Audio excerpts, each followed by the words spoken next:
Hi everybody, Pat here again with SOS Pest Control, your hometown pest control experts. And today I want to give you some safety tips. The folks here in Independence, Missouri like to do things themselves sometimes, and they're do-it-yourself pest controllers until that doesn't work, and then they call me. But to give you a chance to try to do it yourself, I want to give you some safety tips. If you're going to do it, I want you to be safe. So first of all, it's really important that you read the label. That label tells you everything you need to know.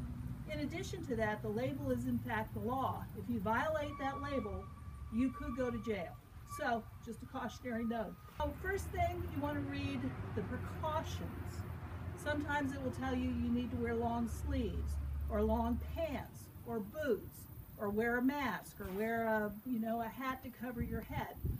Follow those precautions. They're there for a reason. When they tell you to apply only as a crack and crevice, or only at a certain time of day, or they can tell you a lot of things. Only apply to certain plants and not others. There are a lot of safety precautions.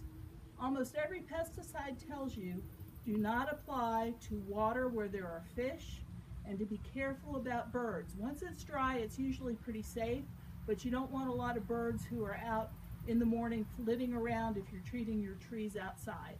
Inside, you want to make sure that you don't spill into the pet's water dish. You want to make sure your children aren't going to come in contact with the pesticide.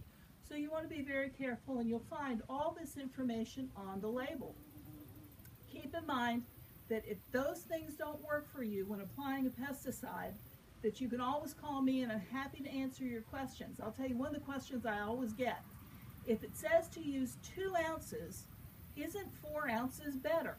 Well, the answer is no, and the reason for that is a lot of insects develop resistance to pesticides, and that's why, because you over-apply or use too much, and then they genetically build up a resistance in their offspring, the ones that don't die, and then you really have a superbug on your hands. So, read the label, be careful, wear your protective equipment, and if you have questions or you need some help, call Pat at SOS Pest Control.